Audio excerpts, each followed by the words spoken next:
ஒவ்வொரு வேட்பாளர்களுக்கும் தலைவர் சொல்லியிருக்காரு. 14 பேரை வந்து எண்ணிக்கை கவுண்டிங் உடைய மெம்பர்ஸை வந்து நாளைக்குள்ள வந்து ஃபைல் பண்ண சொல்லியிருக்கிறாரு. கவுண்டிங் எப்படி பண்ணணும், ஸ்ட்ராங் ரூம் மானிட்டரிங் எப்படி பண்ணிட்டு இருக்கீங்கிற கட்சியோட வேலையில டெய்லி எங்களை கூப்பிட்டு இந்த எலெக்ஷனுக்கான பணியை வந்து டெய்லி மீட்டிங்ல இருக்காரு. முன்னாள் முதலமைச்சர் மு.க. ஸ்டாலின் அவர்கள் நிரந்தரமா ஓய்வு எடுக்கணுங்கிறது எங்களுடைய வேண்டுகோள். அப்படியே ஒரு இருக்கட்டும்.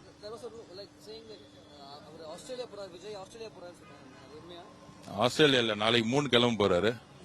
திமுக தான் வந்து ராக்கெட் ரெடி பண்ணிட்டு இருக்காங்க. இந்த மாதிரிலாம் ரூமர்ஸ் எல்லாம் வந்து பதில் சொல்லி டைம் வேஸ்ட் பண்ண வேணாம். இத்தனை நாள் ஒரு வருஷமா டிஎம்கே கவர்மெண்ட்ல தான் ரூமர்ஸ் வந்து பரப்பிட்டு இருந்தாங்க. இப்பதான் கவர்மெண்ட் முடிஞ்சிருச்சு. இனிமேட்டு கொஞ்சம் மக்களுக்கு என்ன தேவையோ, மக்களுக்கு செய்ய வேண்டிய கடமைகள் நிறைய இருக்கு.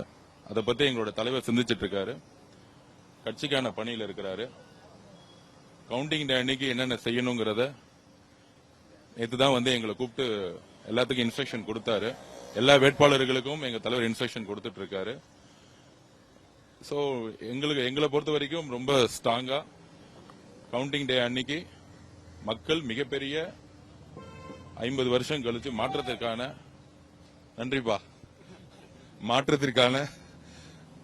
ஒரு முடிவை கொடுப்பாங்க. இந்த டிவி டிபேட்ல உட்காந்து பேசிட்டு திமுக மாதிரி டைம் ஸ்பெண்ட் பண்றதுக்குலாம் எங்களுக்கு டைம் இல்ல. அதனால 4ஆம் தேதி அன்னைக்கு மக்களுடைய முடிவை நீங்க பாப்பீங்க. நீங்க இன்னும் திமுகவுடைய மனசுலயே இருக்கீங்க எல்லாம் உட்காந்துட்டு. Okay sir.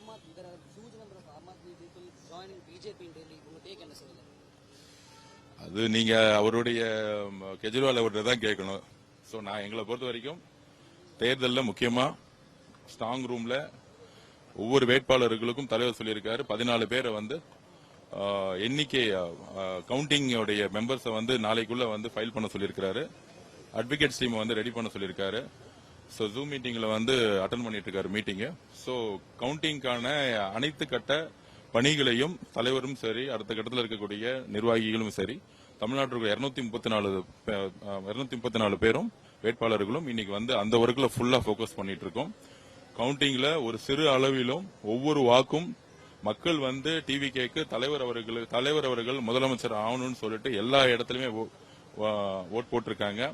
லாஸ்ட் 4 டேஸ்ல தமிழ்நாட்டுடைய நிலவரமே மாறி இருக்கு. சோ வேட்பாளர்களுக்கு தலைவர் அவர்கள் கிளியரா இன்ஸ்ட்ரக்ஷன் கொடுத்திருக்காங்க. ஒவ்வொரு ரவுண்ட்லயும் எப்படி வந்து கணக்கு வந்து சரியா பார்க்கணும்.